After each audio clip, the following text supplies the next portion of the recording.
Trabajado. Mira, es que nosotros tenemos un Bueno, buenas tardes. Gracias a todas por venir. Estoy muy contenta de ver a todas, a las habituales y a las que vienen estacionariamente, como se dice en la hostelería, como la golondrina. Y bueno, pues hoy tenemos un día de alto nivel, a ver cómo nos portamos. Lo primero que vamos a hacer es leer el poema que siempre leemos al principio y en esta ocasión pues lo va a leer Blanca y creo que va a ser un poema de Antonio Machado. Venga, pues. Bueno, si tengo la voz mal, no como la cantarina La tienes que bien tenía antes. y además la tienes cerca. Es un milagro completo. Ya ves. Según mis sobrinas, parece que tienes 15 años. No, por Dios, no. Es increíble. Bueno, empiezo. Anoche, cuando dormía, soñé, bendita ilusión, que una fontana fluía dentro de mi corazón. Di, ¿por qué acequia escondida agua vienes hasta mí, manantial de nueva vida en donde nunca bebí? Anoche, cuando dormía, soñé, bendita ilusión, que una colmena tenía dentro de mi corazón. Y las doradas abejas iban fabricando en él, con las amarguras viejas, blanca cera y dulce miel. Anoche, cuando dormía, soñé, bendita ilusión, que un ardiente sol lucía dentro de mi corazón. Era ardiente porque daba calores de rojo hogar, y era sol porque alumbraba, porque hacía llorar. Anoche, cuando dormía, soñé, bendita ilusión, que era Dios lo que tenía dentro de mi corazón. Qué bonito, Blanca. Es precioso.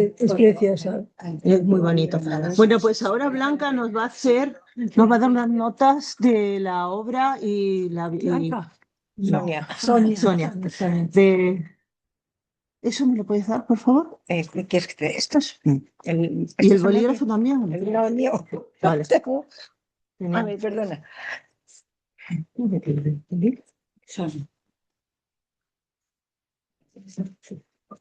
Bueno, pues yo voy a hacer una breve introducción porque, claro, hablar de Platón es para hacer una tesis, o sea que Vale. voy a intentar hacerlo lo más sencillo posible y teniendo en cuenta que yo no soy de clásicas, quiere decirse que tampoco soy una experta, ni tampoco soy de filosofía. Entonces yo quería aproximar a Platón. Hola. Gracias. Hola, preciosa. Llegó la alegre primavera. Bueno, ha llegado la presidenta. Nos ponemos de pie. Como llegó la presidenta. Va. La presidenta trata de pensar que está aquí. Desde Argentina, pero le llegó el cuerpo. Sonia, Todavía no le llega El alma no. El alma está. Claro. El alma no viaja en avión. Perdón. No ha empezado. bueno, ahora y ahora cuando termine Sonia, entonces hablamos, ¿no? Venga. Sonia. Bueno, pues he querido aproximarme a Platón desde una perspectiva lo más sencilla posible y que ilumine el texto que hemos leído. Como es sobradamente conocido, Platón es un filósofo y pensador griego, discípulo de Sócrates y maestro, entre otros, de Aristóteles. Nació en Atenas y vivió en los siglos 5 y 4 antes de Cristo. Fue muy longevo porque falleció a los 80 años. En el 387 a.C., en los jardines de Academo, a las afueras de Atenas, fundó la Academia, institución que funcionó más de 900 años y que podría considerarse la primera universidad de Occidente. En ella compartieron 20 años de trabajo y amistad Platón y Aristóteles. Pero más que entrar a hablar de la Academia, me gustaría repasar las áreas de la filosofía que trataba Platón. Deciros que las tenéis todas en la Wikipedia, pero he querido enumerarlas porque cada una de ellas tiene representación en la República. Estas son filosofía política, ética, psicología, antropología filosófica, epistemología, gnoseología, dialéctica, metafísica, cosmogonía, cosmología, filosofía del lenguaje, filosofía de la educación, matemáticas, geometrías. Aquí no entra nadie que no sepa geometría, rezaba en la fachada de la Academia. Eso, perdona, Sonia, que te interrumpa, porque hoy me he enterado a través de un psicólogo que hablaba de Platón, por qué es importante y no era solo por porque se supieran hacer las operaciones y todo esto, sino porque para hacer se necesita una Abstracción. abstracción mental, ¿no? O sea, están en un nivel de evolución mental que era necesario para... Y yo añadiría, aunque no son disciplinas filosóficas, solamente por leer esto, la crítica literaria, que me Mm. parece un crítico fabuloso, estudios de género y gimnasia, que Platón, como habéis visto, consideraba fundamental en la educación y que él mismo practicaba con la lucha griega. Aquí, perdona. Con la Lucha lucha griega. griega. Para hacer un buen análisis de la República, bastaría ver dónde aparecen cada una de estas especialidades en el texto, lo que nos daría los temas que en él desarrolla Platón. Pasemos ahora a ver cuáles son las influencias intelectuales que ayudaron a conformar el pensamiento de Platón. La más trascendental fue la de Sócrates. De él tomó la mayéutica y el diálogo como métodos de enseñanza y razonamiento. Y en más de una de sus obras, Sócrates será el protagonista de los diálogos, como es el caso de la República. Recordemos que la mayéutica para Sócrates era el arte de ayudar al que dialoga a dar a luz al conocimiento. Y aquí voy a hacer un inciso porque no me lo puedo aguantar. La mujer de Sócrates era partera y Joyce decía que la mayéutica la había aprendido Sócrates de su mujer. Que será muy Yo bueno. había dicho de qué antes. Que la mujer de Sócrates era partera Sí. y Joyce, James Sí. Joyce, decía que la mayéutica la había aprendido Sócrates de su mujer. Directamente.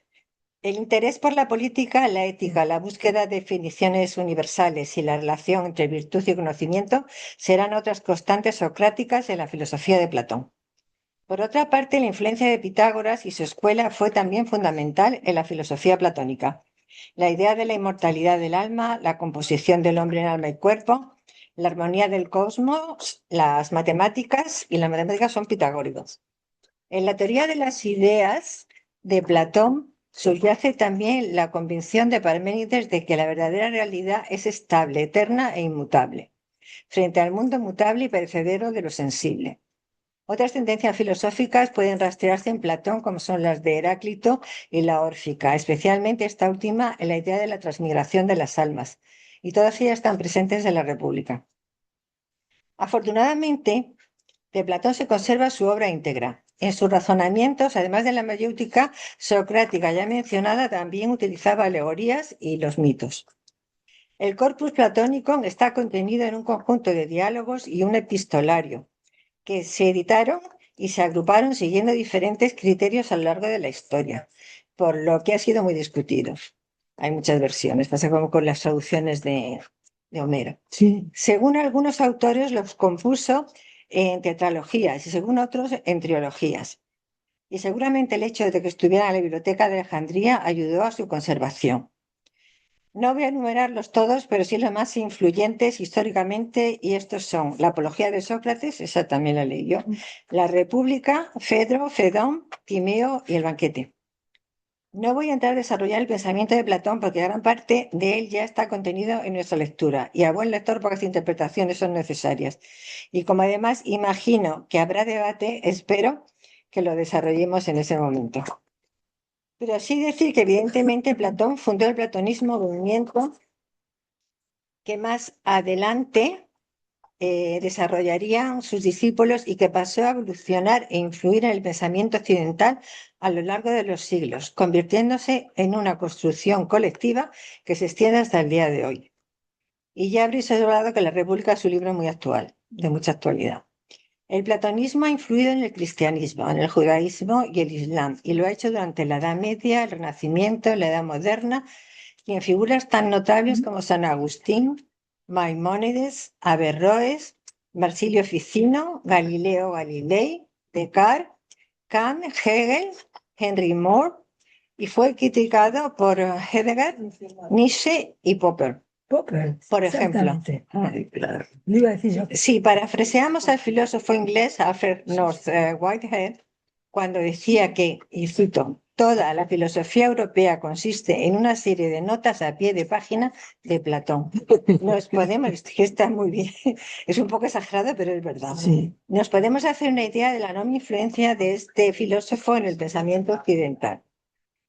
Dicha la generalidad sobre Platón, me gustaría comentar el contexto político en que vivió Platón, Y lo hago porque creo que facilitará la comprensión del texto que vamos a comentar. Cuando nació Platón, en Atenas había una democracia directa y participativa.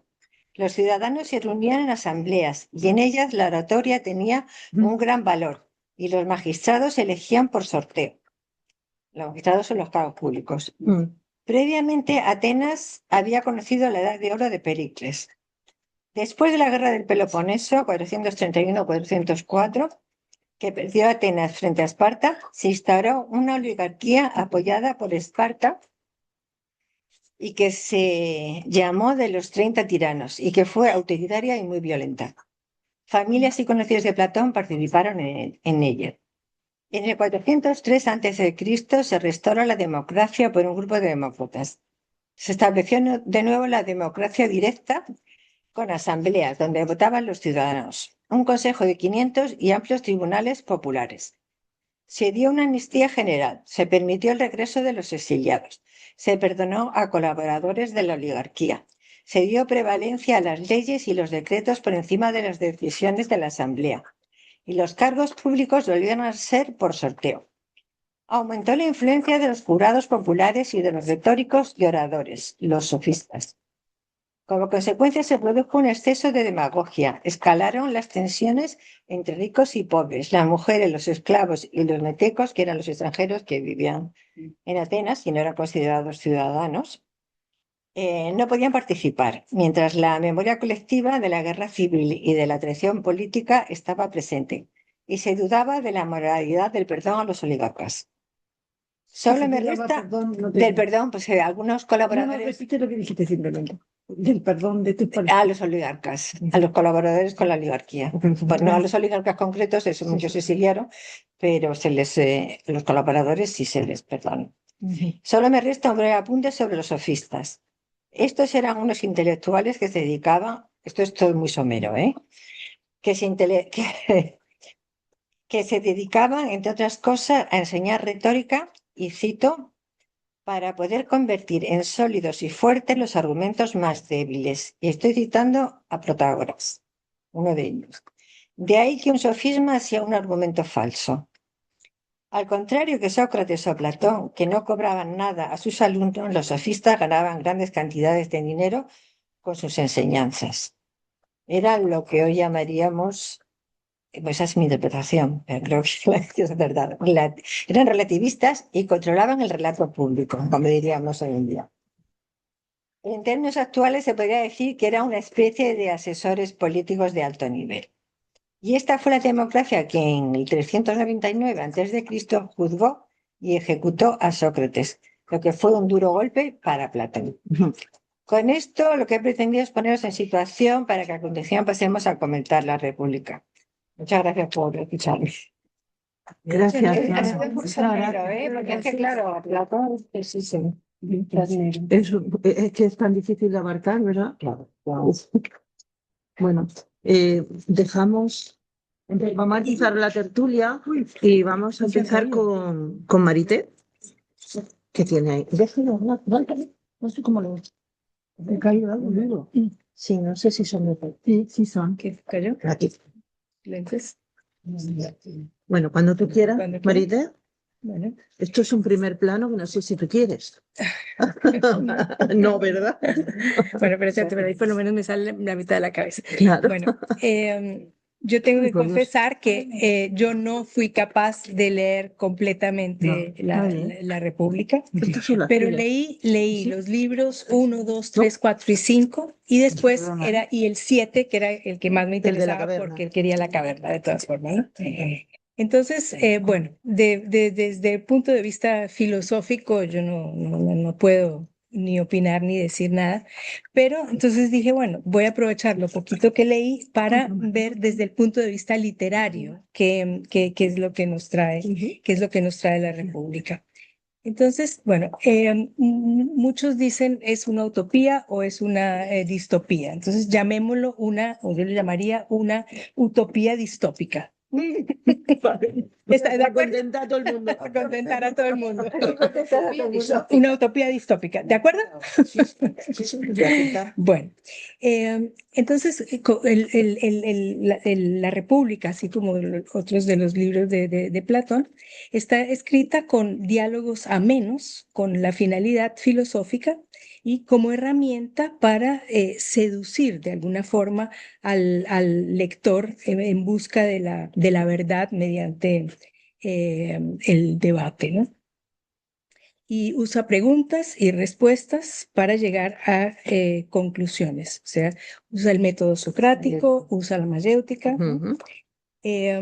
Y para mí las características literarias clave es primero que los personajes son verosímiles, en realidad, pues, o personajes reales. Yo no sé si son personajes reales, pero bueno, Sócrates, Platón, el hermano de Platón, bueno. Y entonces los pone de una forma muy verosímiles. Y cada uno más o menos con un carácter diferente, ¿no? Obviamente que el sofista que aparece al principio. Bueno, los planteamientos que hacen todos, que le hacen a Sócrates, incluidos sus hermanos, el hermano de Platón, son sofistas. Son planteamientos que hacían los sofistas en aquel momento. Pero el más radical de todos ellos es el primero que aparece, ¿no? Y bueno, Glaucón es un poco más, él es un poco más sistemático en la forma como hace sus preguntas. Trasímaco no era hermano de él. Debates, Era ¿no? Glaucón y Adimanto. Era Adimanto y El hijo era una cosa que también, por lo menos en lo poco que leí, tiene ritmo, ¿no? sí, vale. Un ritmo muy interesante, ¿no? Porque alterna momentos de tensión, ¿no? Por ejemplo, cuando precisamente al principio, cuando Trasímaco que defiende absolutamente cuál es su idea de la justicia, y entonces vienen momentos de tensión, cuando dice la justicia es el interés del más fuerte, pero después entonces pone entonces pasajes más líricos, por ejemplo, ahí ya también en ese libro, entonces él hace esa parábola mito del anillo del Ginés, o como se llama. Sí, ¿no? Entonces ese ritmo, ¿no? Así con topes y después lírica, pasajes líricos, suaves. y hablan de la vejez también. Hablan de la verdad. Sí. Bien. El ritmo, bueno, y la ironía, indudablemente, que esta ironía de este hombre que indudablemente muchas veces lo hace supremamente desagradable, ¿no? La forma como prácticamente esa forma irónica ataca a sus codialogantes. Bien. Y bueno, y obviamente la riqueza simbólica, ¿no? Toda esta parte de todos estos mitos, todo como lo cuenta. Y por ejemplo, la caverna es indudablemente que es una mini obra cerrada en sí. Es un mito. Sí, Los mitos son en sí. En sí cerrados, ¿no? Es una obra en sí. Una obra en sí. Para ti. Ay, sí, hija mía. Tila. Gracias. No, este es menta fresca. Eso es muy interesante, lo de que sean, o sea, que tú lo podrías editar como una obra. Como una obra separada, ¿no? O sea, ¿Está bien? Muchas gracias. ¿Segura? Sí, ningún problema. Muchas gracias. Bueno.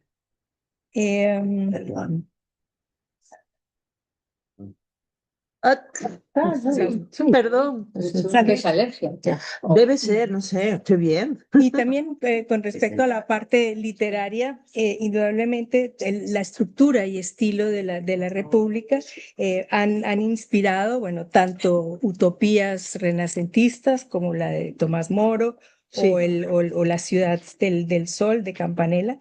Sí. con ciudades así jerárquicas y propiedad comunal Sí, y sí. gobierno de sabios, o sea, todo inspirado en esta utopía platónica, ¿no? Pero también hay distopías recientes, ¿no? Indudablemente que 1984 de Orwell o El Un cuento de Mundo la criada. Feliz de El cuento de la Huxley, criada. El cuento de la criada, ¿no? Todos esos son también distopías. Cuando el Estado se mete en... Distopías basadas en Qué miedo. Platón. O, por ejemplo, también es ciencia ficción. Esta película, The Matrix, Matrix, ¿no? Matrix. Matrix. Es una película que tiene como fondo, indudablemente, la caverna de Platón. Bien, indudablemente y la otra característica es su profundidad conceptual, ¿no? Como entonces con temas fundamentales que para mí son la justicia y la educación, son los temas para mí fundamentales de lo que yo leí. Con respecto a la justicia, ¿no? Esta definición que él da de justicia, que dice que es hacer, bueno, primero cómo la construye, eso también es precioso, ¿no?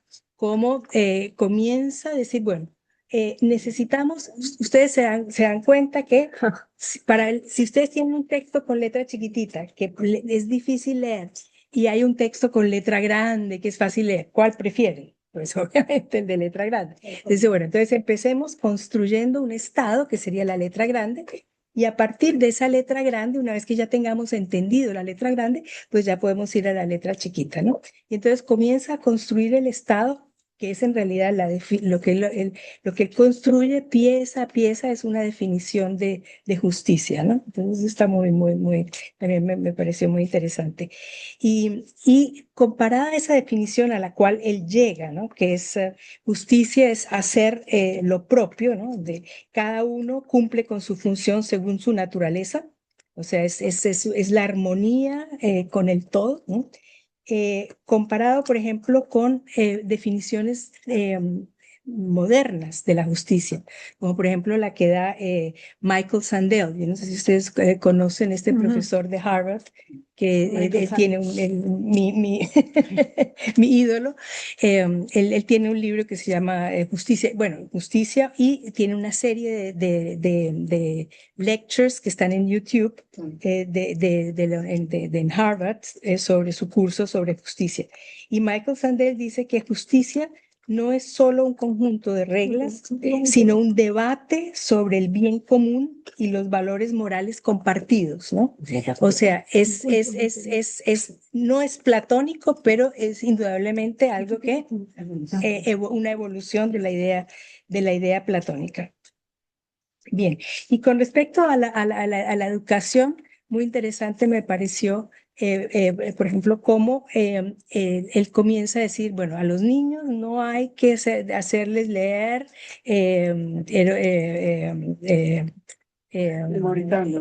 la Odisea,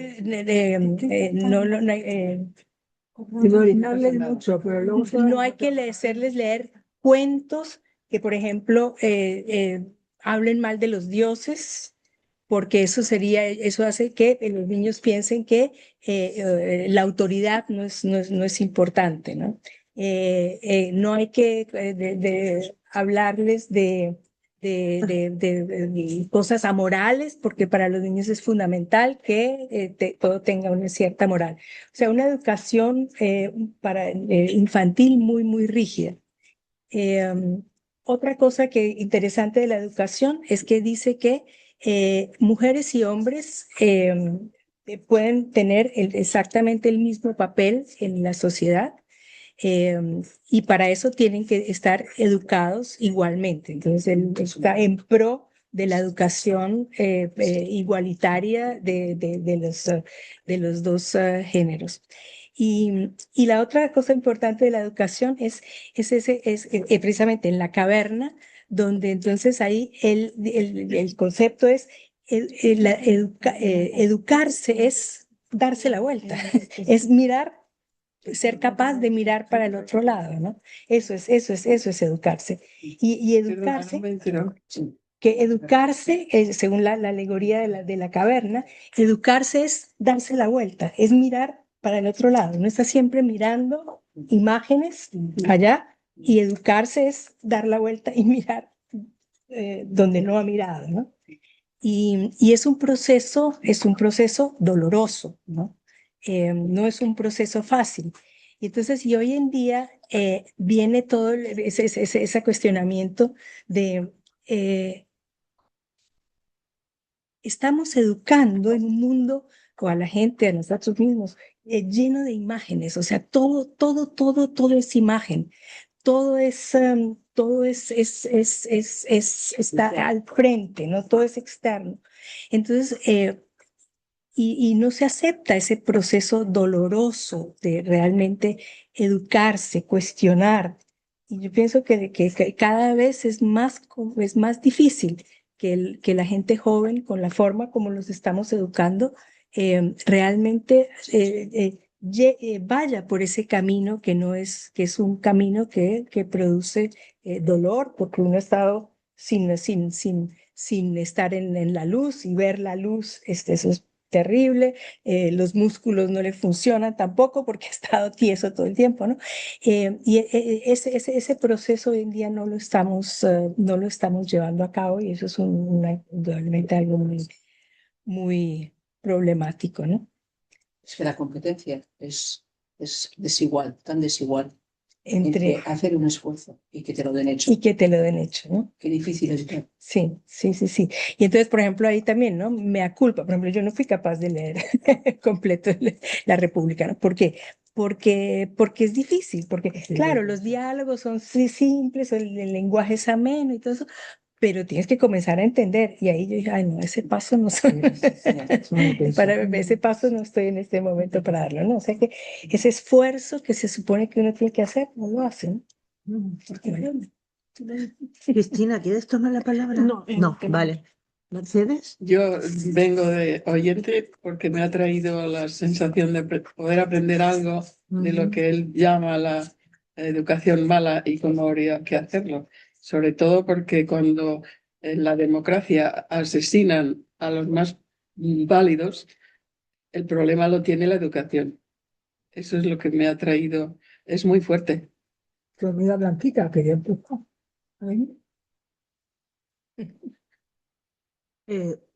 A ver, Ríete, Tampoco sé qué es lo que hay que hacer bien, porque que estamos haciendo las cosas mal es evidente. Hay muchísimos adolescentes con muchos problemas muy serios que no se saben tratar ni por la pedagogía ni por ningún tema. No sé exactamente qué. Yo pensaba que él tenía más hincapié en decir lo que estaba bien, pero no lo he encontrado. sí, al final tienes más preguntas que respuestas. Sí. Bueno, Garbín, tú has venido a aprender. Yo he venido. No, yo no estoy para hablar hoy, pero hay una pregunta que me gustaría hacer, que es ¿qué parecido le ven a esa época con la educación de ahora? Mucha. Hay bastante en común. Los sofistas son los que llevaban a cabo la educación y era convención de los asesores, eran relativistas y ahora mismo hay mucho relativismo. Pero no es ahora, no hay ni sofistas ni relativistas. Los sofistas son relativistas. Sí, pero ahora no hay, yo estoy hablando con la educación actual. Hay mucho relativismo en todo, en política, en todas partes. Que tú coges el mismo hecho en varios medios de comunicación y sobre el mismo hecho te lo cuentas desde distintos puntos de vista y tú acabas como Retórica. como viendo dos hechos completamente diferentes. Lo vi en la votación de ayer. Ya. Hoy todo Sí, todo el mundo ganó. todo el mundo ganó, pero Menos nosotros, menos el pueblo. No es de ahora solo. No. Eso lleva mucho tiempo. No. pasando. Ya.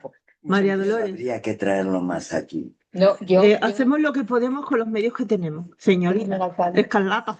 Pero no está cargado. No estoy cargada. yo vine a escuchar. Venga, vale. Vale. No sé si está cargado porque yo no. Bueno, no importa, porque se oye, porque no hay más jaleo ni nada. Venga, Sí, María sí, Dolores. no, que vengo a escuchar. Que vienes a escuchar. La Porque es señorita muy Escarlata.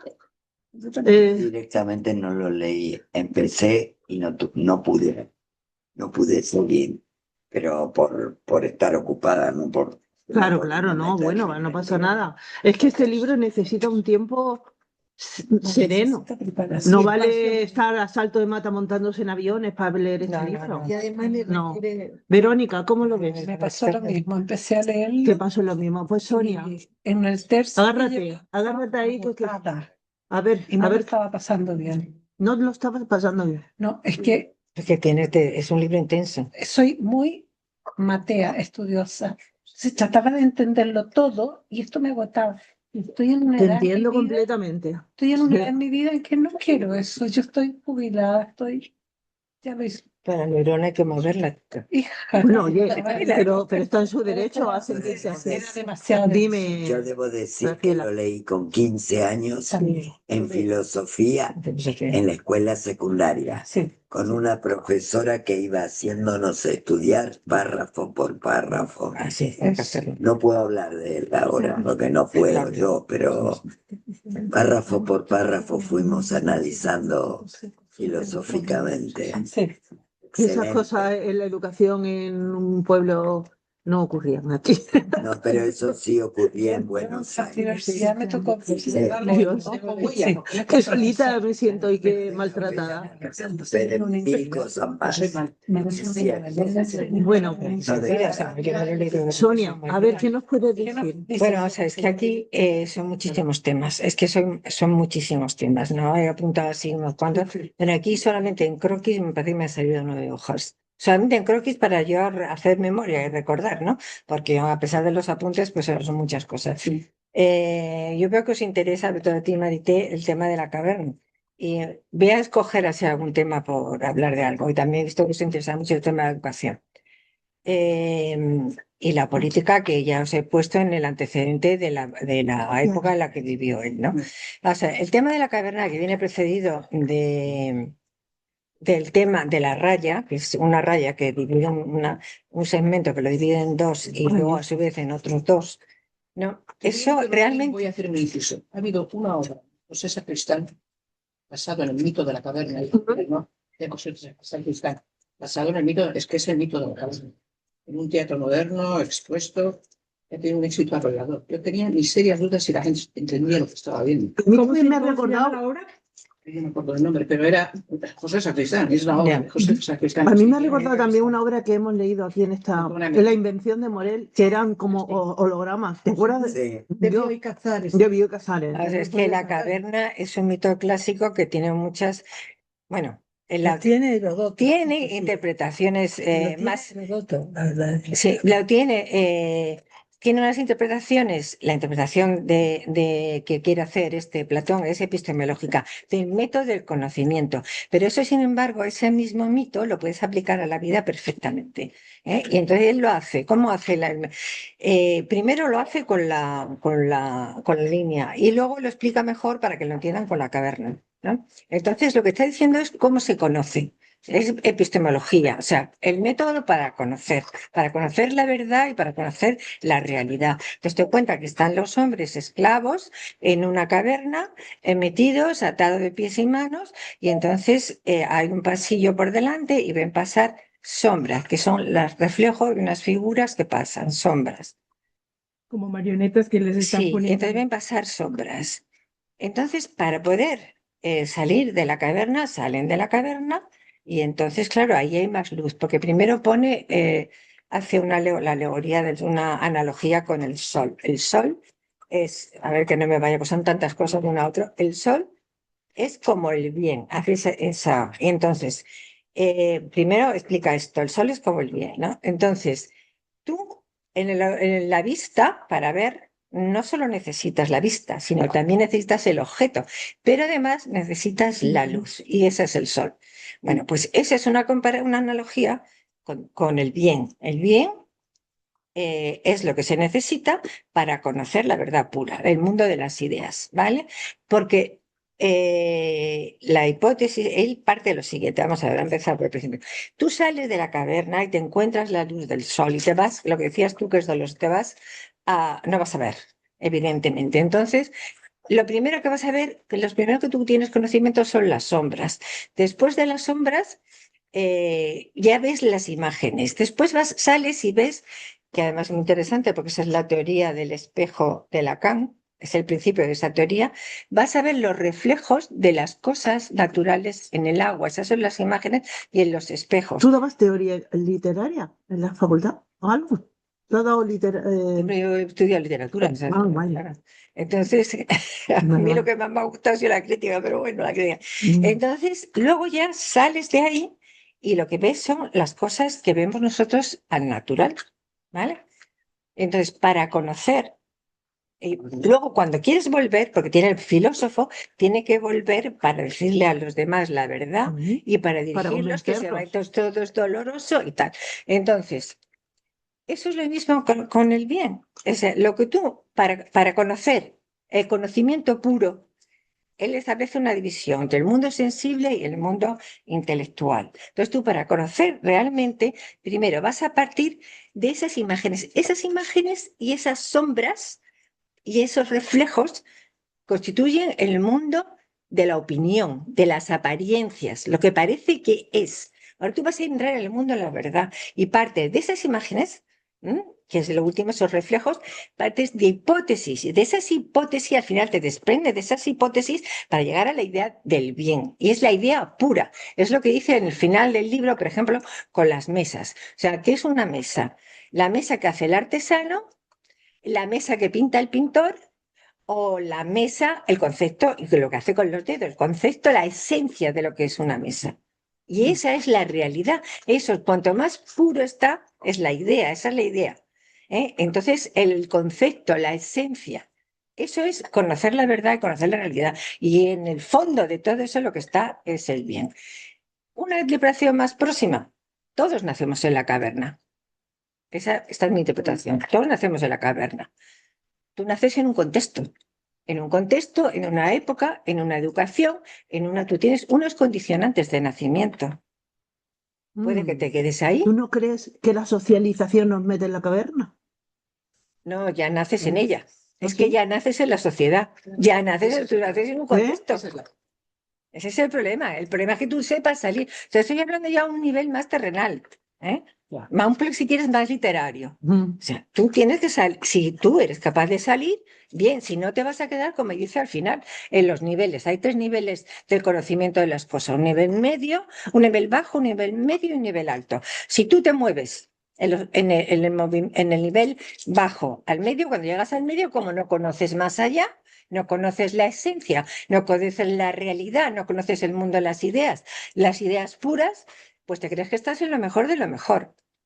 Para entender esto, primero, es que claro, él tiene abstracción, está abstrayéndose todo el rato y además lo que está haciendo es buscar la perfección, o sea, y además luego eso también llevado a política y a los individuos y buscando el término medio. Él ya también dice al final que su reino no es de este mundo, como Jesucristo, ¿vale? Que lo dice al final, ¿no? Entonces, pues esa es una forma de conocer, ¿de acuerdo? O sea, que es el método. Pero se puedes llevar a una cosa más cercana, que lo tienes en la vida diaria. Si tú sales de la caverna vas a ver otras cosas, pero tienes que salir. Claro, entonces, para eso, pues también tienes que hacer, esto es un mito de Platón que no viene aquí, pero que si lo conoces se ve claramente. Y es el de, o sea, él considera lo mismo en el Estado que los individuos, porque los estados lo componen los individuos, tienen que tener las mismas virtudes. Daos cuenta de las virtudes ordinales que tenemos nosotros. Prudencia, pero sí habla de ello, fortaleza y templanza. 6, creo. Claro, y templanza. Y luego la justicia es lo que cada uno hace lo suyo y tal. Y es como una amálgama que mantiene el equilibrio entre las demás. En la armonía entre las 3. Exactamente. Entonces tú tienes que desarrollar esas virtudes. ¿Por qué? Porque vamos a mirar el caballo. Él decía que el hombre, además lo pone aquí al final con el mito de la ¿cómo se llama? la quimera y el mito, el león y el cancerbero, un ser que tiene todo eso dentro, más un hombre, y luego tiene un hombre fuera. Entonces, ¿eso que representa? Es como el mito del caballo, porque utiliza los mitos cuando le conviene. ¿Qué representa? Pues representa que el ser humano es un carro tirado por un buen jinete y dos detrás, dos carros más detrás que tiene que dirigir. Y el buen jinete es la razón, los otros dos carros son el apetito irascible y el apetito concupiscible. Entonces, ¿cuándo funciona eso bien en el individuo? Exactamente igual que en el Estado y en los regímenes, cuando la razón controla el apetito irascible y el apetito concupiscible. Entonces te dice los tipos que hay de caracteres humanos, los que se dejan llevar por el apetito concupiscible, que son los deseos, las comidas, las bebidas, cómo esos, y te dice cómo los regímenes, te va contando cómo cae cada régimen y por dónde cae. Y es cuando la razón no controla todo eso, cuando no se conoce la verdad, cuando no se tiene conocimiento de las ideas y no se tiene conocimiento del bien. Entonces, cuando todo eso está desbocado, claro, lo que se deja llevar, pues se produce todo. El apetito, además que es curioso, porque si vais viendo cómo... ¿La cuenta? Sí, al final la vamos. ¿Cómo va? ¿Cómo? La acabamos al final, ¿no? Claro, como siempre, ¿no? Claro. Se interrumpe ahora. Se me va la olla. Ay, dale, que tenemos una dama mala. Por eso. Se llama la colección. La colección. La colección. ¿Pero a qué te refieres la colección? A ver, os he dicho que José Sacristán ha puesto en escena. La obra se llama la colección. Vale. Se llama la colección. El mito del poder. Nada más que el mito de la caverna. Es que él tiene muchos mitos. Él tiene muchos mitos. Sí. Entonces, él, como todo su argumento, lo hace, porque toda la introducción a la República son planteamientos sofistas, ya sea el que más sofista es Trasímaco y después sus hermanos. Pero bueno, todo es planteamiento. Entonces, él va dirigiendo desde el Estado. Además te va diciendo los tipos, cómo tienen que ser los guerreros, cómo te dice las asignaturas que tienen que estudiar, te lo compara con un perro que defiende la casa, o sea que tiene que tener valor, porque la ira hay que controlarla, la ira es buena, te proveerá el temblor, pero necesitas la templanza para poder controlar esa ira, porque si no es perjudicial.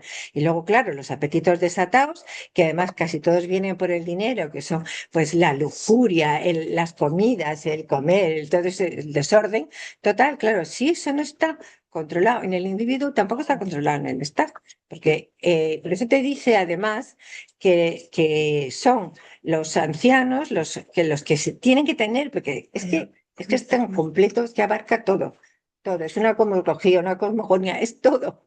Porque al final hay que ver lo que hace con la inmortalidad del alma y cómo te lo explica todo, ¿no?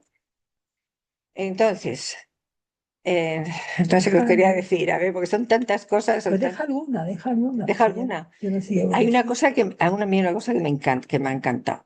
Eso sí que me ha encantado. Bueno, me ha gustado todo. Pero encantarme la crítica literaria. La caña que le da. A los poetas. La caña que sí. La caña que además es que yo coincido con él. Es que coincido con él. Y es que cómo hace una deconstrucción de toda la mitología y además al final te explica por qué ese tipo de escritor, de poeta y el pintor tiene que estar... Y de lecturas. Y de lectura tienen que estar fuera de la República. ¿Por qué? Porque influyen en el ánimo. Y esos señores, porque claro, la Odisea es todo inventado y la Odisea ha influido muchísimo. O sea, tanto como Platón. Como que hay aventureros contemporáneos que aún imitan a Ulises. Claro, pero no se dan Yo cuenta. acabo de ver la película.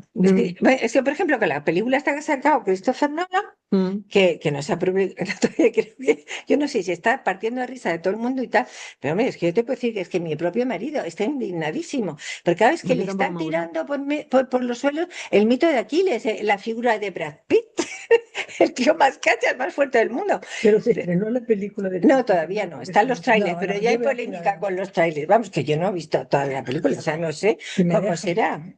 No, sí, yo estoy deseando decir sobre eso, ¿no? Sí, pero claro, la crítica que le hace es fantástica. ¿Por qué? Te dice, es que él no va a contar. Te está diciendo que Homero nos ha vendido el mejor bestseller de la historia, porque claro, él, y lo dice, y si queréis lo busco y os lo cito, un poeta sí que escribe que cuenta estas cosas que además son inventadas y que son trolas, son historias inventadas, eso influye en el ánimo de la gente. Y claro, no te va a contar otra cosa porque la gente es lo que quiere oír. Digo, pues esto es un bestseller, le está dando a la gente lo que quiere oír, entretenimiento y tal. Por muy bien escrito que esté, por muy bien que esté el verso, por muy bien que esté, pero es así. Entonces es un poco así. ¿Y dónde Yo nos queda coincido la con Platón. libertad Y la estética. ¿Y dónde queda El la placer libertad por la libertad estética. artística? Bueno, la estética, bueno, claro, pero es que por el tema de la Claro. estética también se mete con los pintores.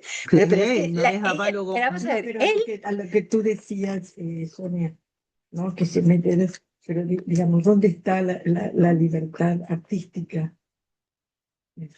sí, pero Es que él no habla de él libertad, no habla de otra cosa. Sí, no, él habla de libertad, mucho ojo. No, La libertad del alma la pone muy clara. Tal cual de eso lo Es la expresa, libertad hay que artística, planteárselo. es lo que es distinto, pero esa libertad él la considera porque, vamos a ver, la gente dice, es que hay que ver cómo ponen a los poetas. Perdona, la imitativa, porque hace una definición de lo que es la narrativa imitativa y la narrativa directa, que es la narrativa en tercera persona. O sea, el que hace que aquello parezca verdad.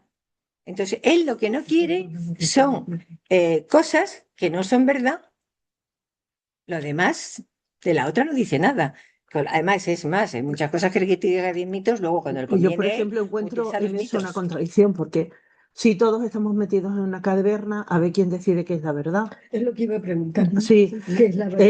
eso me lo está preguntando todo. Digo, este tío es más chulo que un ocho todo el rato. Platón, o sea, todos los demás estamos engañados menos él. Bueno, pero él, Menos sí, el Él filósofo o los Ya. él lo plantea y él lo plantea. Él lo plantea y lo plantea a su manera. Y te parece una manera de conocer. Sí. ¿eh? O sea, que es muy Y respetable. Eso ha construido un. Claro, es un término medio. Él lo que busca es un término medio. Y lo Que le toca hablar de eso. Sí, después lo segundo es muy interesante todo lo que dice. sí, tienes razón. No, Bueno, yo me voy a poner un quedo poco yo en también. plan sentimental. Ah, porque a sí, mí- mira sí, qué gracioso. A mí el libro me ha llamado mucho la atención y Sí, me ha tocado el presto. alma, la verdad. Por supuesto. ¿Eh? ¿No me oís? Pues no, hagamos alto. Sí, venga. Sí, te oímos. Venga, vamos a hacer un esfuerzo, nos callamos todas. Venga, chicas. Abre el ordenador. ¿Queréis que lo repita? Ay, gracias, bonita. Gracias por invitarme. Sí, que lo repita. Bueno, pues que yo me voy a poner un poco sentimental con respecto al libro de Platón, porque es un hombre muy fino, muy sutil y que respeta a todo el mundo y que sabe todo además. ¿Sí? Me ha llamado la atención, eso lo digo como entrada, para no ser muy larga, y porque tú tienes todo el derecho y lo haces muy bien. además, ¿eh? Perdona. Yo Bueno, no digo resulta que me ha llamado la atención que no os haya llegado al pensamiento, algunas, o que no lo haya llegado, que el mito de la caverna está ya en las películas de Spielberg, El Señor de los Anillos. ¿Eh? Sí, ¿los anillos? Sí, de los anillos de Peter Jackson. ¿De Peter Jackson? Peter Jackson. Ah, Pero, bueno, yo sabía. ahí está la caverna? ¿Sí? La caverna está en todas partes, es que los griegos están en todas Bueno, partes. probablemente. Ella ¿pero qué ahí parte? explica que que hay un pastor con sus ovejas y que de pronto ve una caverna y que entra y que se encuentra algo insólito, insólitamente bello, con cantidad de cosas, y hay un caballo enorme, de dimensiones enormes, Ujú. y un hombre encima que tiene una sortija enorme también. Ah, el anillo. El anillo. Enormemente, sí, enormemente grande. Yo me creí que era Spielberg, pero no importa. El caso es que es el Señor de los Anillos. Que y se ha inspirado este otro director. Eso seguro, Seguro. porque si no, no comprendo, ¿no? Bueno, pues a mí el libro me ha gustado muchísimo, yo no lo he podido leer en su totalidad, pero sí le he dado muchas pinceladas.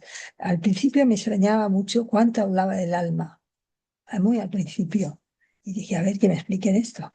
Y entonces él dice que hay dos clases de morir o de irse a otro mundo. El alma, que es limpia, que es pura, y que el cuerpo muere naturalmente, pero el alma jamás muere. ¿No? El alma se va a un sitio que él escoge, se va hacia arriba y va a un sitio que él escoge, ¿no es verdad? Y eso es el lado bueno de las personas que han hecho bien en la vida, que han ayudado a otros y demás. Y luego los otros van al Ares. Ares Sí. es el El sitio. Ares lo conocemos de cuando leímos la Odisea de Homero. Claro. ¿Te acuerdas? Sí.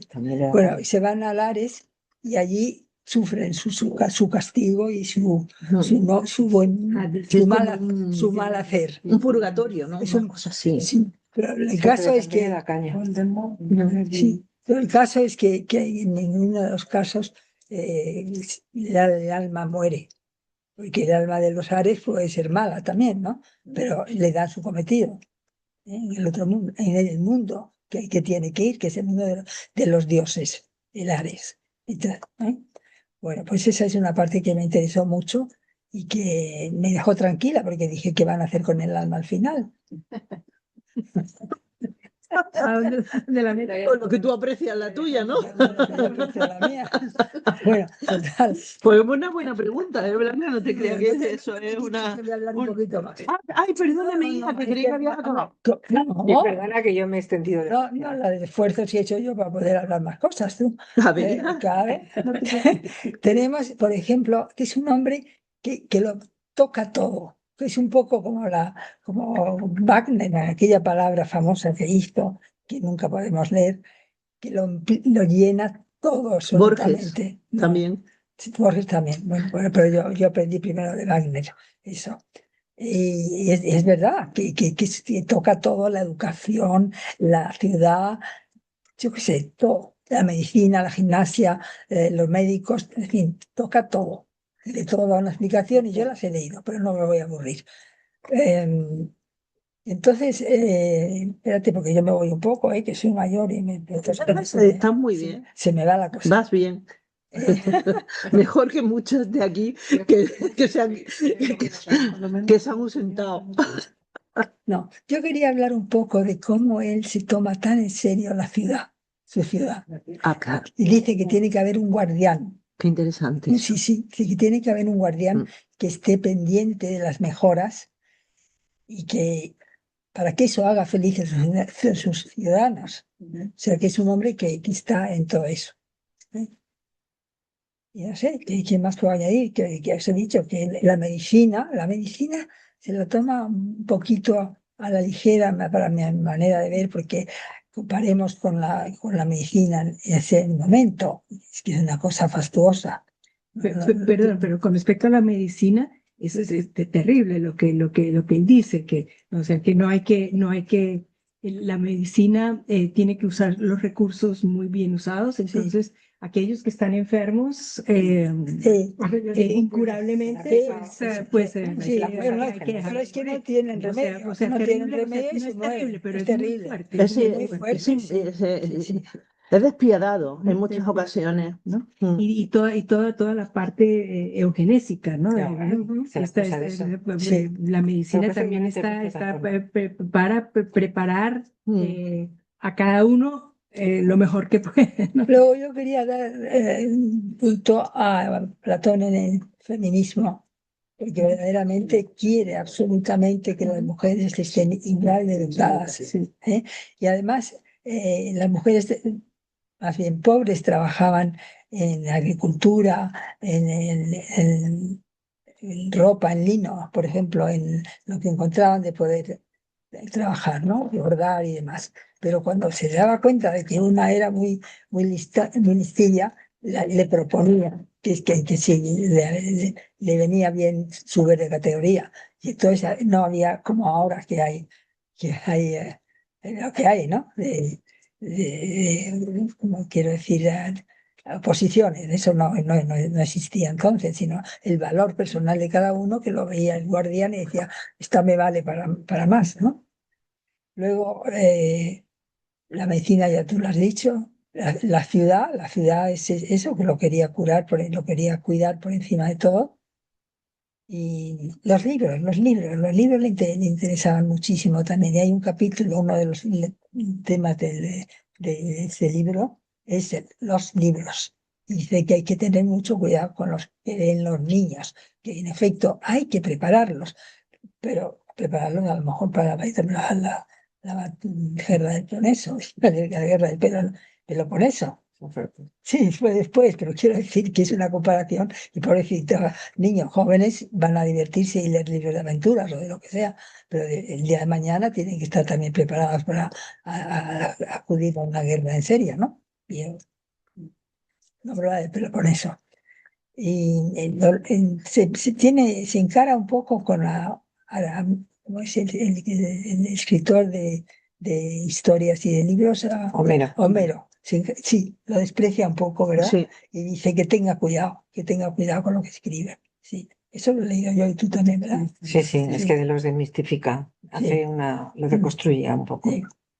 Y bueno, me interesaba también hablar de la agricultura, de tantas cosas, porque es que como le hemos dicho la palabra esa grande del gran Wagner y Borges, pues es importante, porque el tipo se ocupa de todo.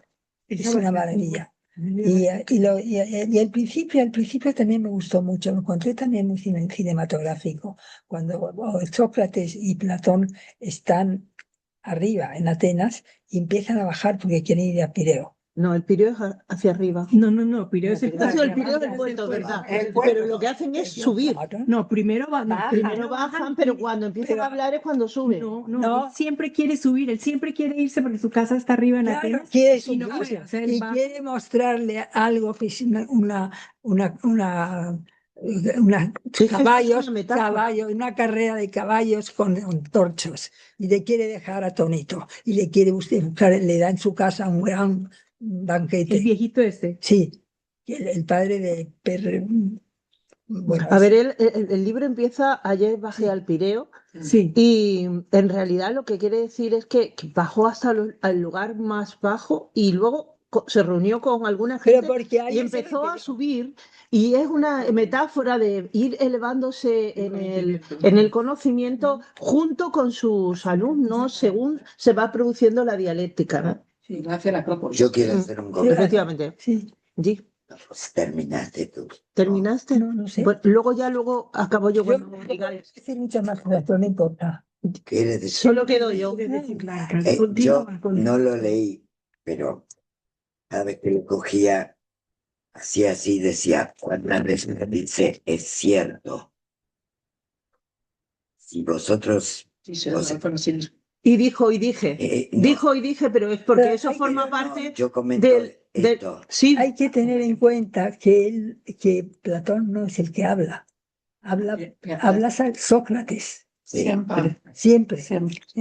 Pero Él le eso es un dice- recurso estilístico. eso es Sí, ese exactamente, eso es recurso. una cosa que él critica, que es un motivo, pero que la hace también Está él. mal el ordenador, algo pasó con la Pero fue la pantalla. imagen. Bueno, pues nada. Bueno, en realidad ese tipo de cosas lo dice mucho para justificar el... No, es el acento al porque yo realmente lo digo sinceramente, decía Vialer, inmediatamente del desierto Ahora, bueno, no sé qué ha aparece pasado. o una pregunta o una clarificación que eleva lo que se había dicho anteriormente. Lo fui pillando por partes, o sea, ni siquiera tengo el texto completo, pero me llamó mucho la atención El método. cuántas veces la respuesta es cierto. Claro, que tiene que. Es que como Lo dice- toma como real e inmediatamente Lo elabora. eleva. Y lo elabora. Es que hace la mayéutica, como os he Lo dicho, eleva. consiste en que el que está dialogando no se lo digas tú, le dirijas para que dé Para a que luz el conocimiento. Ese es el un método. recurso excelente. Yo creo que hemos hablado muy poco de la justicia, ¿eh? De la justicia. Que es A mí me queda, fundamental, sí. que es Bueno. fundamental en este libro la justicia, Es el porque motivo. cuando, sí, no sé lo que quiero decir. Bueno, pero dice la justicia, si te lo preguntas, es que vas a ella, quieres saberlo, ¿no? Dice Sócrates. Pero la verdad que lo que ocurre es que la justicia lo hacen todo, lo hacen cada libro de los 10 no pueden de los 10 libros. Nuestra justicia es el tema y lo Es va el tema y arrastrando al final. Y al final Sí, lo hace con el individuo tiránico. Cuando claro. describe el individuo tiránico, ¿qué le ocurre? Es injusto hasta consigo mismo porque su alma está totalmente dominada por las pasiones y es injusto con todo el mundo. Entonces, ese no puede ser feliz. Es que Claro. para él conocer la verdad, ¿eh? O el bien, que la verdad realmente es el bien y la idea, el mundo de Sí. las ideas, de los conceptos, la esencia de las cosas, tienes que desarrollar todas esas virtudes, porque si no desarrollas todas esas virtudes no vas a llegar a ese conocimiento.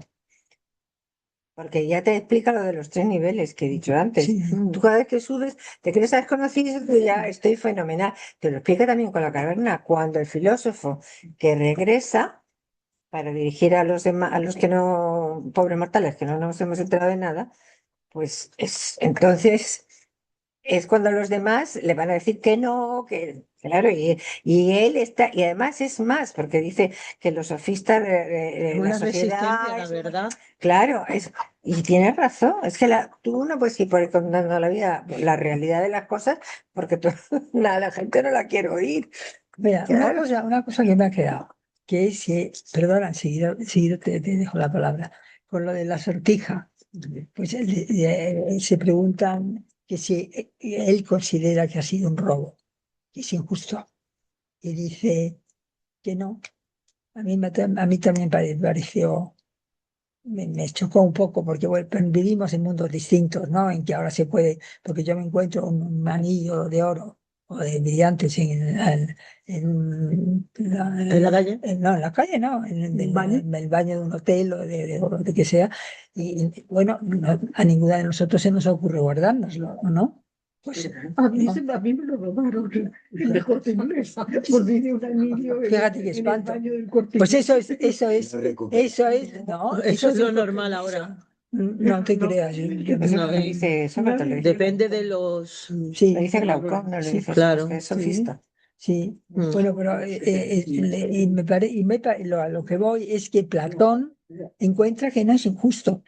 No, es Glaucón, el que dice que se lo ha encontrado. Eso es un poco enrevesado, ¿eh? Bueno, Esa parte en la que hablan de la justicia, hablan todos a la vez, y Platón los deja equivocarse para luego reconducirlos y nunca les da como una respuesta buena, sino que los deja otra vez equivocarse y yo acababa un poco sí, confundida. por eso hay que leer un párrafo 2 veces, por eso soy Hay que, tanto como un poco confundida ¿Verdad que porque sí? hasta el final no te enteras de lo que él cree que es la justicia. Pero es que ¿Qué todo el quieres? libro es sobre eso. Claro, todo el Ya, libro es sobre que eso, exactamente. Cristina tiene que hablar. No, es Ana Eugenia. Ah, Ana Eugenia. ¿Eres tú? Sí, yo no he hablado. No, perdona. Es que creí que tenía que irse. No, queda. No. Bueno, yo os voy a decir que yo me he leído el libro, me lo he leído varias veces por partes y todo esto, y que yo estoy abrumada con este libro. Tengo un totum revolutum y se me iba amontonando según iba leyéndolo. Es difícil. No te ha hecho feliz el libro. Me pasa cuando no estoy leyendo. Me ha inquietado muchísimo, me he ido haciendo preguntas, me he ido diciendo, esto que dice este hombre es lo ideal, pero a mí me gustaría vivir en un mundo como el que dice él, un mundo con semejante intervencionismo del Estado en los seres humanos, que el Estado, o sea, esos hombres que son reyes filósofos, me digan a mí qué tengo que comer y todo.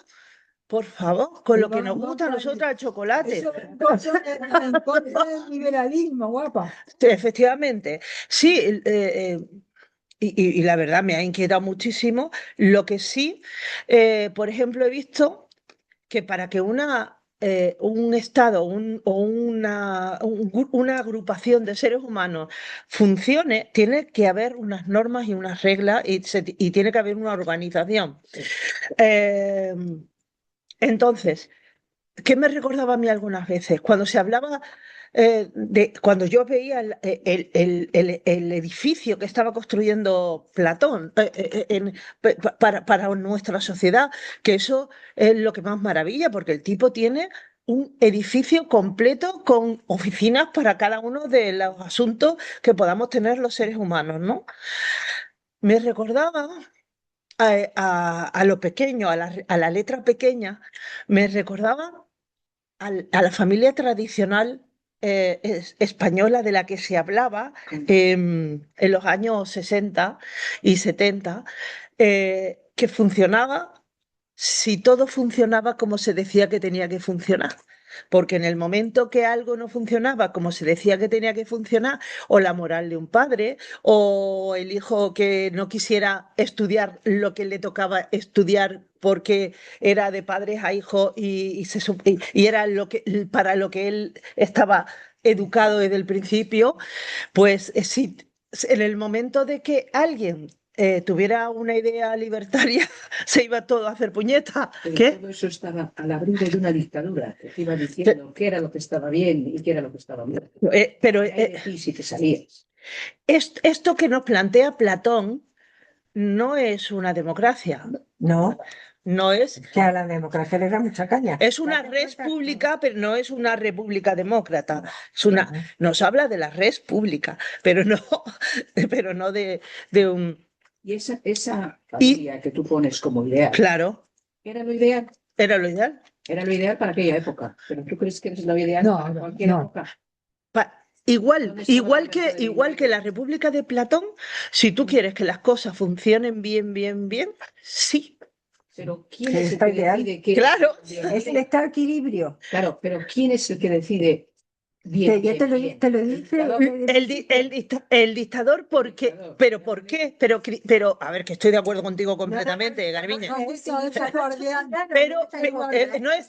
Pero porque ellos son reyes filósofos, o sea, ellos son gente con una moral y unos conocimientos que están absolutamente preparados para el empleo que les toca hacer. Exactamente. Y muy preparados. Pero ahora cogemos y nos bajamos a España o España o a Francia y entonces vemos lo que hacen nuestros gobernantes y cómo fallan en que en realidad ni tienen los conocimientos, ni tienen los valores, ni tienen nada de eso. Entonces, por eso, que volvió. Claro, por eso yo creo que esta obra nos habla de una utopía. En realidad. Yo creo que... Claro, ella dijo que era una distópica porque ella, como a mí también le parece un horror que alguien te diga que tienes que comer y con quién tienes que casarte. Y si tú eres, por ejemplo, un militar, no puedes tener esposa, sino que hay un grupo de mujeres ahí para usar los militares para la procreación, para que los nuevos militares que van a venir luego. Entonces... Oye, yo no quiero vivir en un sitio así. Pero dictaduras, eso que acabas de mencionar, claro, de la dictadura nazi. Claro, efectivamente. Es que yo creo que esto ha fundamentado muchísimo a distopías que se han realizado como la distopía nazi, ¿no? Y dime. No, yo no estoy de acuerdo. Bueno, no está de acuerdo. Bueno, ahora lo dice cuando ella hable. A ver. ¿Qué diferencia hay con lo que dijiste con el mundo actual musulmán? A mí me parece que sea musulmán no cambia, ¿no? Quiero decir que es lo que cambia. No tienen los valores, o sea, esos gobernantes no tienen los valores ni los conocimientos necesarios que Platón exigía para ser gobernantes, y entonces, pues todo lo que venga después, pues es un desastre. ¿No? Así lo ves tú también, ¿no? Sí. Yo lo que veo es que A ver. los dictadores, él está en contra de los dictadores. Del tirano. Pero los dictadores son tiranos. Ya. Y entonces te decía, ¿por qué está en contra? Él lo que busca es el gobierno de los mejores. Y hay cómo Claro. se te explica desde la infancia, porque hace una división del trabajo y de las clases sociales, Claro, claro. que son los ciudadanos oro, los ciudadanos plata, los ciudadanos bronce, los ciudadanos hierro. Cada uno desde la infancia tiene sus capacidades y esas capacidades son las que hay que orientar. Pero incluso dice, pero escucha, un sistema de castas que encima él admite la mentira, porque dice, no, es que tú vas para Guerrero porque en tu cuerpo hay plata. Y dice, pero ¿y tú cómo sabes que hay plata? Tú calla, que no vayas a estropear la distopía esta. No es así. Sí, algo así dice. No, él parte de la observación del niño. Hay que observar al niño y ver qué es. O sea, hay que enseñarle cosas que no sean violencia, cosas que no sean trolas, ¿eh? Hay que enseñarse las cosas como son, ¿no? Y sin violencia, y de la observación del niño. De forma que cada uno, que ahí empieza la primera definición de la justicia, en la sociedad ocupe su papel y su lugar. Entonces, él primero establece un estado muy simple en el que la gente se relaciona para cubrir sus necesidades. Y entonces los sofistas le dicen, ese es un estado de cerdos, porque aquí faltan placeres, aquí falta dinero, aquí falta no sé qué. Él dice además que la pobreza y la riqueza tienen que estar controladas. Te dice cómo elegir el mejor.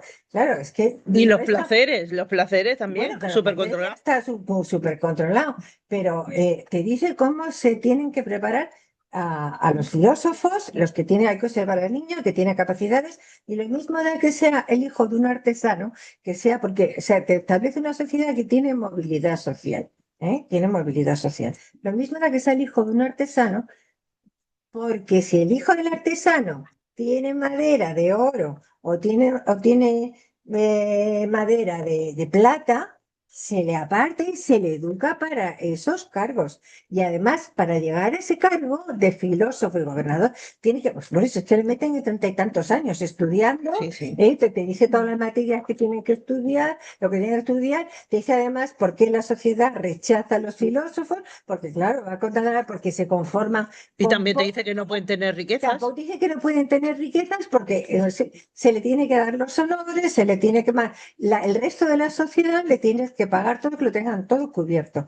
La mentira. Él distingue. Sí, habla de la mentira. Habla de la mentira. Sí. Puede mentir. ¿Quién puede mentir? Puede mentir el filósofo para el bien de la República. Claro. La mentira noble. La mentira noble. Habla también de la envidia. Luego entiende varias Yo lo clases tenía de en mentira. conciencia. Porque además te dice que Dios no ama la mentira. Y te dice que el filósofo debe amar la verdad. Tiene que ser para casos estratégicos. Para un caso de guerra, tienes que mentir al enemigo. Sí. En esos casos. Y luego llama la mentira, que él realmente se entiende por autoengaño, que no me acuerdo la palabra que utiliza. Entonces, eso es la equivocación, que no es lo mismo que la mentira intencionada. O sea, hace una clasificación de la puedes engañar a otros, pero no te engañes a ti mismo. No te puedes exactamente, pero es que Pero habla del autoengaño. No debes de engañar a nadie. Claro. Pero siempre que seas un filósofo. Un rey filósofo. Sí, Si eres un rey filósofo, sí puedes engañar a los otros para tú manipularlo y llevarlo por donde le vaya bien a la sociedad. Claro, porque el filósofo lo que no, él ya conoce el bien, conoce la soberbia, el filósofo. Ah, sí. No tiene nada soberbia. En realidad, hay que forzarle. Hay que forzarle al filósofo, hay que forzarle para que venga después de haberse ido a la en realidad, si el filósofo si el filósofo es lo que tiene que ser, es una especie de semidios que su moral y sus conocimientos son los apropiados para hacer lo mejor para la sociedad. Pero es que estamos arando con los bueyes que tenemos y nos conocemos, ¿eh? Así que va. Es que hace no sé qué libro es, te especifica cómo son todos y cómo cae, que eso también tienes que date cuenta cuando lo estás escribiendo, que estamos en el siglo IV antes de Cristo y en el 5 antes de Cristo, y entonces hay cosas que, claro, no encajan, pero es que todo su pensamiento es que está en Santo Tomás de Aquino. Sí, pero... Sí, claro, claro. Pero Ana, tú veo que tienes un montón de notas. Sí, pero no pasa nada, yo incluso creo que Platón, en el mismo método del diálogo que expone, en el diálogo socrático, ya ahí está haciendo trampa. Porque no es verdad que eso sea un diálogo.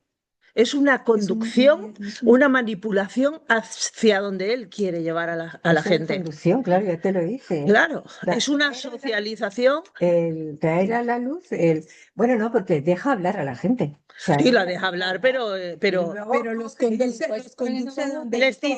les dice, es cierto, pero no sé cuánto, no sé, es cierto. Claro, pero luego sigue haciendo. Pero él se abstrae, es que no admite, o sea, esto, bien, vamos a demostrar esto, y entonces utiliza la abstracción y utiliza el razonamiento. Por eso dice que la principal ciencia es la dialéctica, que no tiene nada que ver con la retórica. La retórica es hacer un argumento débil, hacerlo lo más fuerte posible, no importa que sea débil. Este no, lo que te trata es de razonar para que tú llegues al conocimiento y te lo vas razonando.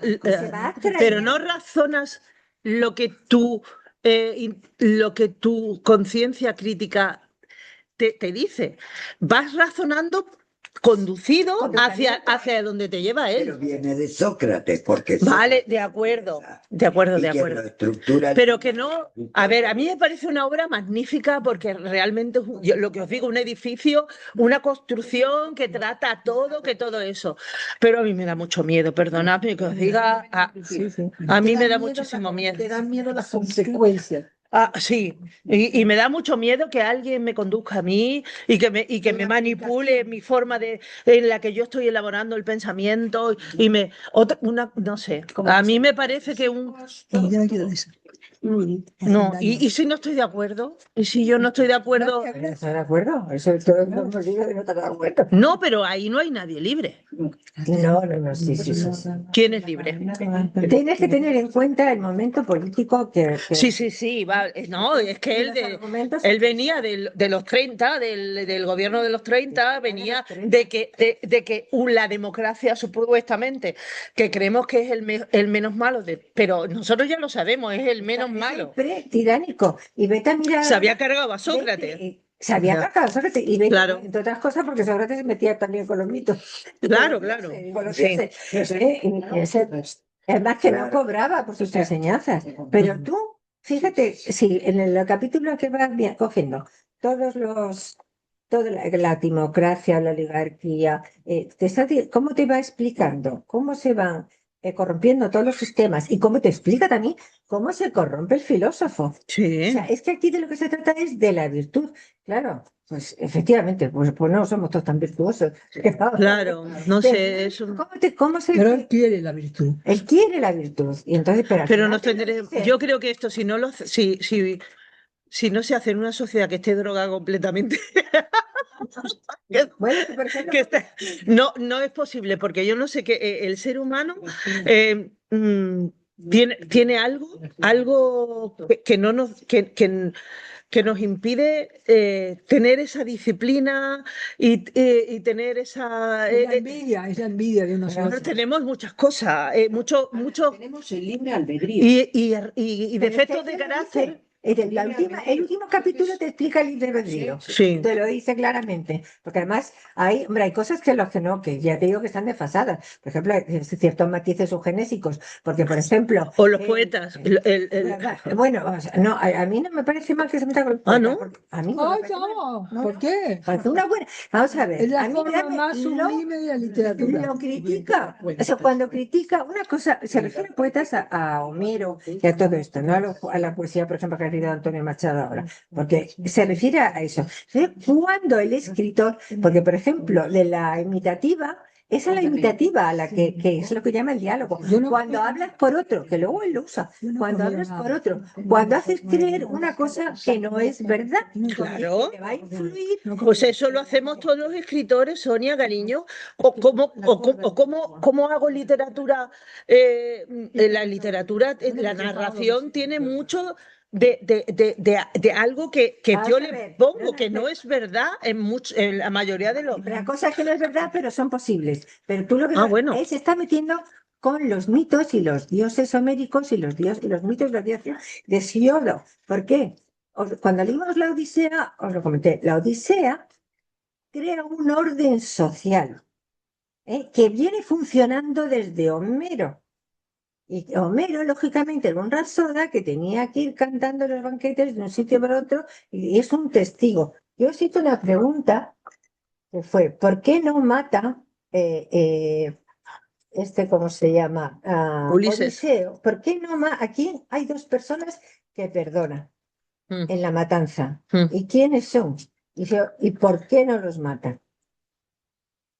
Son dos. Uno es el rapsoda y el otro es el mensajero. Evidentemente no los mata porque son los testigos. O sea, Homero tiene que ir cantando en todos sitios y va a contar esos mitos que son mitos. Que el otro día mi mismo marido me decía, pero es que la historia no dice eso de Aquiles. Digo, ¿pero qué historia? Si eso es un mito. Claro. Aquiles es el mito. Ese es con el tipo de literatura con la que se mete, porque esa dice que es engañosa a la hora de educar a los hijos. Cuando habla de los dioses, él critica a los dioses de Homero, porque los dioses de Homero son el mismo Aquiles, son vengativos, y además Aquiles es una nenaza, porque cuando matan a Patroclo, con todo lo macho que era, bueno, que no, se pone a llorar desesperadamente y luego pasea el cadáver por toda la muralla de Troya. Y eso no es un buen ejemplo para educar a la juventud. Eso es lo que está criticando. No está criticando la literatura finita, del estilo directo de la literatura, no, está criticando la literatura de Homero y la literatura de Hesíodo. Y no todo, porque hay cosas que coge y hay cosas... Entonces, a ver, porque yo cuando he leído a Ulises, yo interpreto que el mismo Ulises tiene defectos y virtudes. Y así funcionan casi todos los seres humanos y los personajes que yo, por ejemplo, creo, los que trabajan todos los escritores. ¿Qué tendremos según Platón, tendríamos que anular toda la literatura, toda la narrativa que tenga que ver? Todo lo que sea bola, hablando en plata, todo lo que sea una bola. Pero si bola esto, tú puedes inventarte una historia, pero puede ser posible. Puede tener un contexto, puede tener una psicología, pero no te puedes inventar dioses, no te puedes un semidios, Pero él mismo, Platón, creía en los dioses, porque él se bajó al Pireo y lo primero que hizo fue fue a rezar a una diosa. Sí, pero él en lo que toca. No ponemos un precio al agua. Pero él cree en Dios es el bien. Eso es lo que cree Platón. Que los dioses son el bien. No, yo no he pedido no son agua. vengativos, no son adúlteros. Pero es que si tú coges la mitología, es que es para tirarla por los suelos. Pero es que son defectos humanos. Es que es un dios. Es que es mucho más real que la sociedad que inventa Platón. Porque ahí los hombres están desposeídos del carácter de hombre. En la República de Platón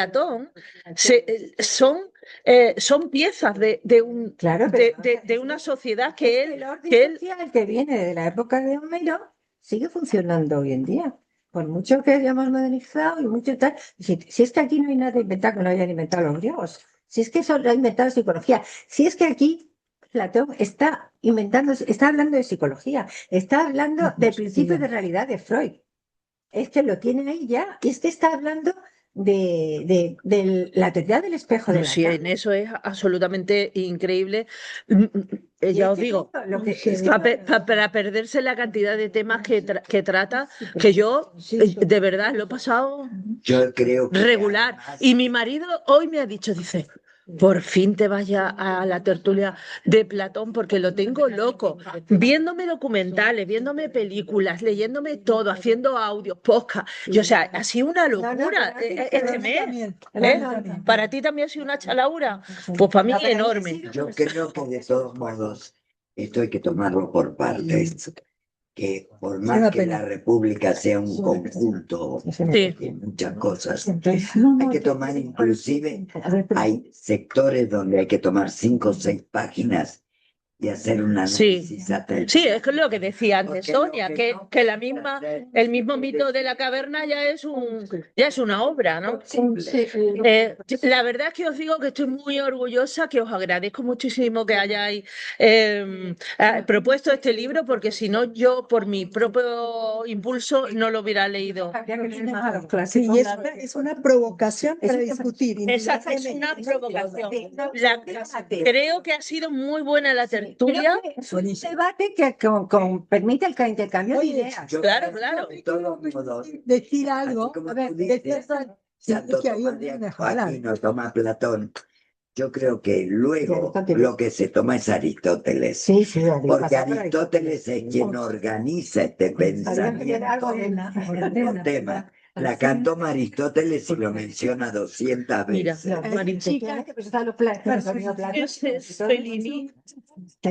Me muero. Perdón. How much? Disculpe. 11 por persona, pero 11. yo quería hacer 2 anuncios. Vale. A ver, cuando me digáis apago el ordenador, ¿no? ¿Se pueden hacer los anuncios con...? Sí, vale. Un momentito, Reina Mora. Perdón, el primer anuncio es lógicamente la siguiente tertulia, que va a ser el lunes 22 de junio, aquí, y el libro es La promesa de Silvina Ocampo. Para quienes no les suene, Silvina Ocampo es una gran escritora latinoamericana que fue muy tapada muy tapada por la figura de Bioy, de Borges. Silvina Ocampo. Está ahora en un resurgimiento, ¿eh? Total, eso es lo que quería. Porque realmente durante la época del boom muchas mujeres fueron tapadas. Sí. Porque era muy masculino el boom. Igual que la generación del 27, la generación del 27. Entonces, el lunes 22 es la tertulia. 22, La promesa de Silvina Ocampo. Ese es un anuncio. Y el otro anuncio es muy importante para las que no se han inscrito todavía al taller de Antequera. Bueno, empezamos el día 21 en Le Roche y recuerden que no es un taller para ir a ver los dólmenes y todo esto que todo el mundo hemos ido y conocemos, sino que este taller nos da una visión un poco distinta de Antequera, toda la parte política, económica, qué es lo que pasa en el siglo XVII, XVIII, XIX, el ir del ancien régime al pasar a la modernidad. Qué bien dice lo del ancien régime. Creo que va a ser muy interesante, así que bueno. Sí, yo bien. ¿Quién de ustedes se ha inscrito ya? No, yo no. Yo es que me voy ya. ¿Vas a inscribir? Por favor, esta semana. El 20. Yo me voy a escribir también. ¿Todo está loca? ¿Les pago? Hasta que estamos ahí. Bueno, vamos a concluir aquí. Blanca quiere decir algo. ¿Qué más quiere decir, Blanca? Pues que ha habido detractores en esto. Ah, claro, bueno. Ha habido detractores muy famosos. Por aquí se ha nombrado a Popper. Popper, Karl Popper, claro, todo ese disco, pero el gobierno autoritario, tanto éxito, a gritos. De la estructura social. A ver, es que es la misma discusión que hemos tenido Sonia y yo. O sea, no dejamos de estar absolutamente alucinadas con el trabajo y el constructo que ha hecho Platón. Eso no quiere decir que a mí me gustaría vivir en una sociedad así. No. Claro. Yo no. Profesor es fantástico. Bueno, es importante el contexto del vídeo. Claro. Cerramos la tertulia de la República de Platón. Yo he estado también yo voy a decir a alguien, un joven amigo mío que me ha dicho cosa. A ver. Un poquito más